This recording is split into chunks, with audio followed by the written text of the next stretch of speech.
Bonjour Arnaud. Bonjour Eric. Encore un joli plateau pour parler de raccordement de véhicules électriques en copropriété avec Florence Magnoni.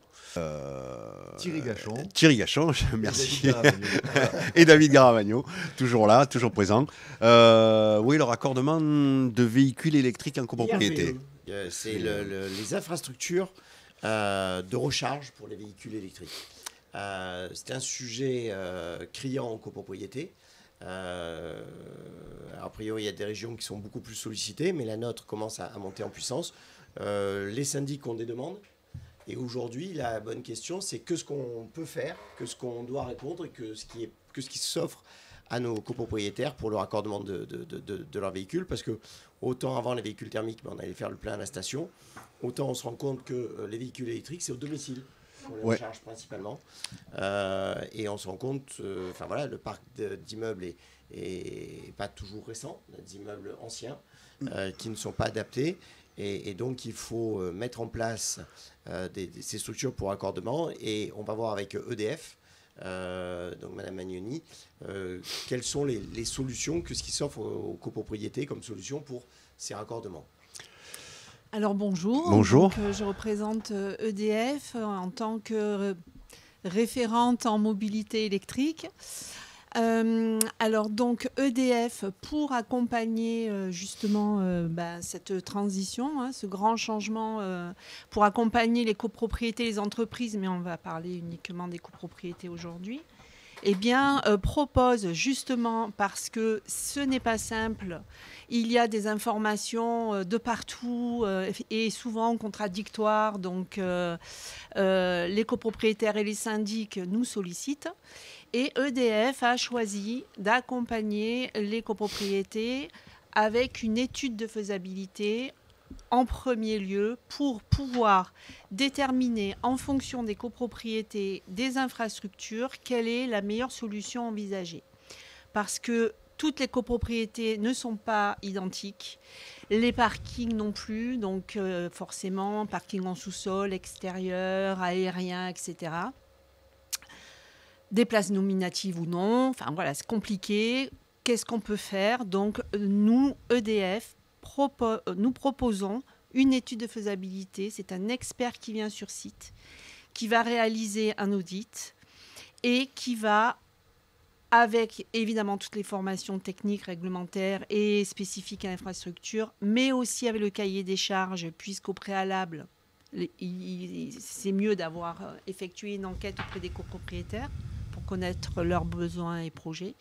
Et ensuite, avec tout ça, il va expliquer quelle est la meilleure solution, enfin les solutions possibles et la meilleure selon lui en termes de priorité par rapport à la copro, c'est le prix. Ça peut être bien sûr le coût, ça peut être le dimensionnement, est-ce qu'il va être juste minimal ou est-ce qu'il va être, par exemple, la totalité du parking. L'objectif de cette étude, évidemment, c'est un projet pérenne. Oui. C'est pour un projet pérenne. Je pense que, je rappelle et je pense qu'a priori, si j'habite au 7e étage, j'ai pas le droit de mettre une rallonge jusqu'à ma voiture. Exactement. Alors, non seulement on n'a pas le droit, depuis le 7e étage, de mettre une rallonge. Enfin, ou même ne serait-ce que le deuxième. Hein.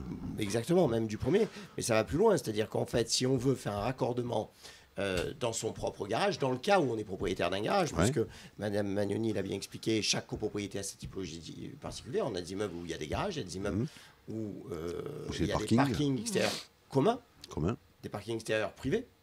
Donc ça pose tout un cas de situation et le cas est important. Et donc, dans ce que vous disiez, on n'a pas le droit de tirer un câble de son logement, mais en plus, les électriciens exigent que le raccordement parte du point du garage. On n'a pas le droit de tirer une alimentation depuis son appartement, même par les gaines, fait par un professionnel. Il faut que les équipements de coupure électrique soient à proximité des garages. Donc ça engage un deuxième compteur. Alors, c'est là où il y a aujourd'hui plusieurs offres sur le marché. Il y a des opérateurs privés qui font différentes offres de raccordement et autres. Et en fait, on se rend compte que ce n'est pas des offres forcément optimales pour la copropriété. Ce qu'a dit Mme Magnoni est important, c'est chaque copropriété est un cas particulier. Il n'y a pas très peu de cas qui se dupliquent. Ce que propose EDF, alors bien évidemment, ça a un coût. Il y a d'autres solutions, mais en tout cas, celle proposée par EDF, c'est ce diagnostic. C'est quel est le besoin de la copropriété? Est-ce que, encore une fois, j'ai des garages, j'ai des parkings privés, parkings communs, puisque le raccordement n'est pas forcément le même. Hein. On sait trop en copropriété, dans les parkings communs, des gens qui peuvent avoir tendance à monopoliser des places et des problèmes que ça peut poser. Donc on l'imagine d'autant plus avec des places électrifiées. Donc il faut auditer ce qu'on veut. Et l'autre problème qu'a soulevé Mme Magnoni, c'est le dimensionnement des infrastructures électriques. Je donne souvent comme exemple, quand on a acheté un appartement des années 70 qui n'a pas été rénové, au mieux, dans le séjour, il y avait 2 prises. Voilà, aujourd'hui, quand on a un appartement des années 70 qui a été rénové, on a multiplié le nombre de prises par 2, 3 ou 4, et ça pose des problèmes de dimensionnement préalable. Oui, même du réseau. Exactement, même tout du à réseau. fait. Ce qu'on appelle le prééquipement, en fait. Parce qu'il va y avoir le prééquipement de l'infrastructure du collectif, donc le projet collectif. Et ensuite, il y a la partie individuelle, donc le copropriétaire qui souhaite installer une borne ou pas. Parce que là, c'est individuel, hein, donc c'est lui qui choisit. Mais l'objectif, c'est de prééquiper l'infrastructure. Et dans l'idée, on va dire, de l'étude de faisabilité, c'est aussi de prévoir des travaux, mais qui vont être faits et payés par le collectif, mais en tout cas qui va appartenir au bâti et donc qui va amener une plus-value. Et donc, qui va permettre aux copropriétaires actuels et aux futurs de pouvoir se raccorder facilement puisque tout serait prééquipé au préalable. Donc, si je veux être raccordé, je vais payer le raccordement. Alors, contrairement au fait que quand j'arrive, quand je construis, j'ai mon compteur et je paye mon abonnement. Alors, en fait, il y a donc l'infrastructure existante, commune, et il va y avoir donc plusieurs solutions pour pouvoir installer des bornes de recharge. Et là, effectivement, eh bien, d'où l'intérêt de l'audit, tout va être calculé pour connaître le réseau, les puissances disponibles, le besoin, en fonction des puissances de bornes aussi, et des véhicules qui vont être voilà, de plus en plus, alors peut-être puissants, je ne sais pas, mais en tout cas avec des batteries quand même performantes. Donc tout ça, c'est des calculs aussi par rapport aux puissances nécessaires. Donc oui, il peut y avoir effectivement des raccordements supplémentaires. Et le copropriétaire va payer dans le collectif sa partie du prééquipement. Et individuellement, comme j'ai dit tout à l'heure, que s'il veut une borne. Ma question, c'était le prééquipement intérieur ou le prééquipement qui arrive tout ce qui est intérieur, c'est du privé, c'est à la charge du demandeur. Voilà. Encore une fois, j'ai un véhicule électrique, mon voisin a un véhicule thermique, il a pas, moi je vais supporter le coût dans mon parking ou dans mon garage. Par contre, la copropriété, et c'est le débat aujourd'hui qu'on a, c'est quelle solution s'offre à la copropriété pour permettre aux copropriétaires qui le souhaitent, en partie ou en totalité, c'est-à-dire est-ce qu'on prééquipe tout l'immeuble ou que 20 ou 30% des parkings, dans ce cas-là lesquels, qu'est-ce qu'on a comme solution. Et donc, EDF propose cette étude et on a un décret dont les contours sont encore un peu flous, mais qui est assez récent, qui est de septembre 2022, qui prévoit que Enedis doit préfinancer une colonne qu'on appelle, non pas montante cette fois-ci, mais horizontale, pour le raccordement des garages. Ce qui veut dire que... C'était ma question. C'est-à-dire que Enedis préfinance jusqu'à l'entrée de la copropriété, par exemple. Non, jusqu'au point de stationnement. Jusqu'au point de stationnement, d'accord. Voilà. En fait, c'est une des solutions. La colonne horizontale est une des solutions. Le décret, effectivement, qui est sorti, donc, n'est pas aujourd'hui, on va dire, complètement... Enfin, il est sorti, il y a des textes, mais ça ne sera applicable qu'en 2023. On n'a pas encore tous les éléments. il manque des textes réglementaires, et notamment de la part de la CRE, de la Commission de régulation de l'énergie. Il manque la convention Enedis. Qu'est-ce qu'il va y avoir exactement dans cette convention? Parce qu'aujourd'hui, les éléments que nous avons, c'est la colonne horizontale est une solution. Donc, je vais quand même juste dire un mot là-dessus. C'est quoi une colonne horizontale? C'est, pour faire simple, un nouveau raccordement, plusieurs compteurs Linky installés pour chaque place de parking, avec une borne associée. Et le copropriétaire donc, aura son compteur, il pourra souscrire un abonnement avec le fournisseur de son choix et payer ses consommations en fonction de l'abonnement qu'il aura souscrit. Donc ça, c'est typiquement la colonne horizontale. Aujourd'hui, sans ce décret, on peut avoir cette solution et la choisir.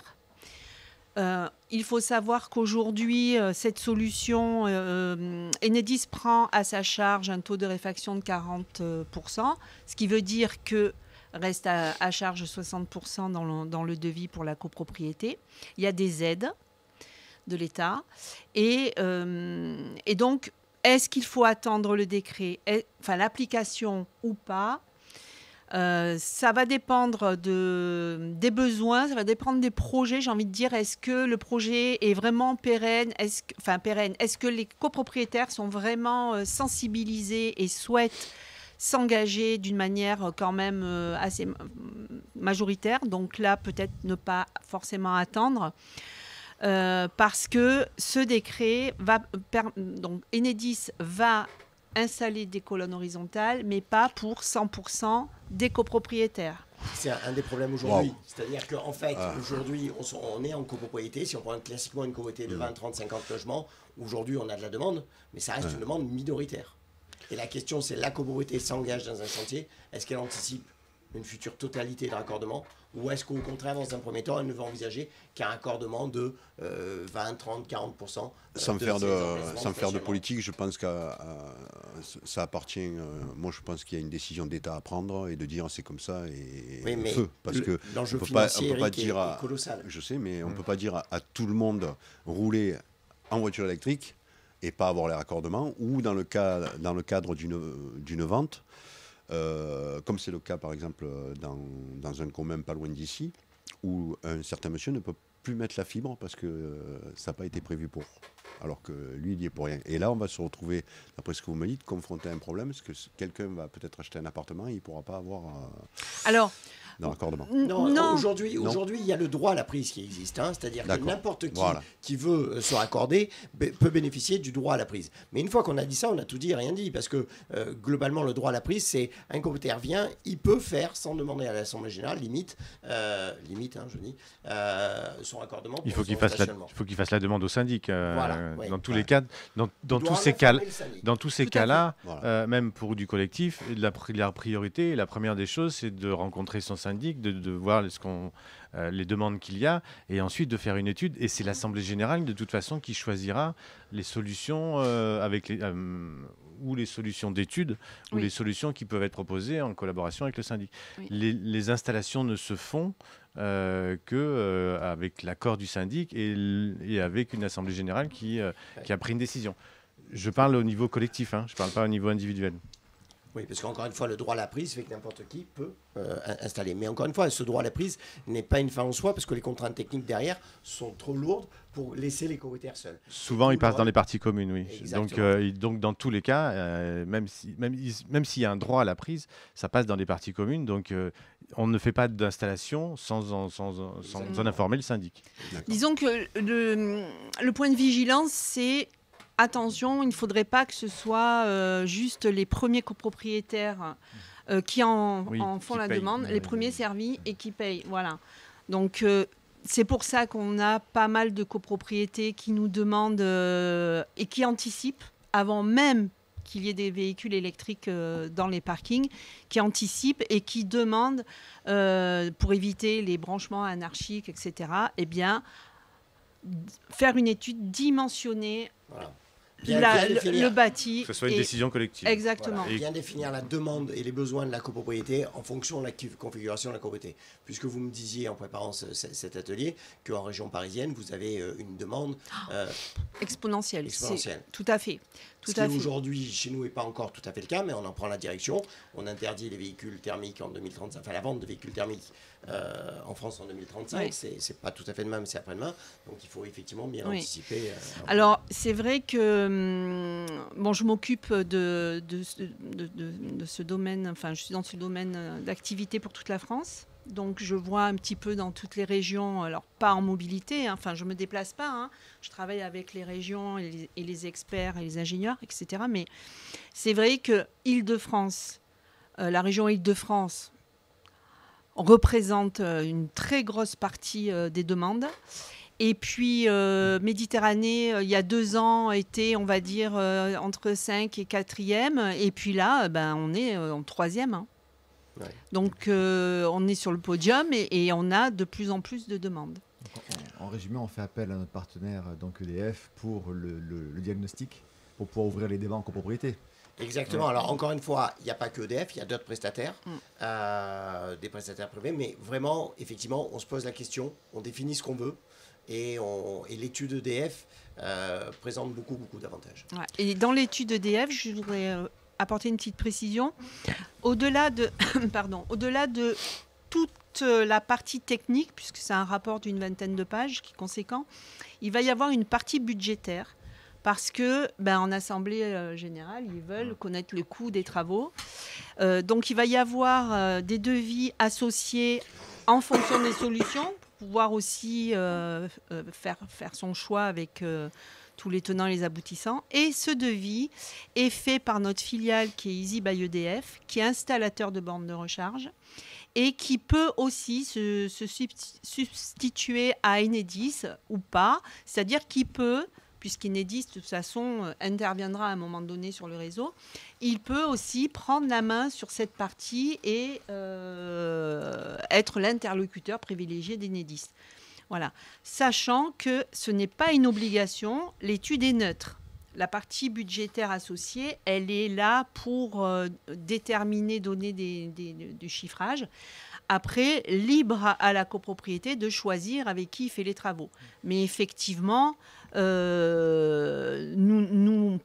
le proposons à notre filiale dans l'étude. Voilà, Eric. Eh bien, merci pour ces éclaircissements. Donc, je ne pourrai pas recharger ma voiture du 7e étage. Donc, merci beaucoup. Merci. Et rendez-vous dans un prochain plateau. Merci beaucoup.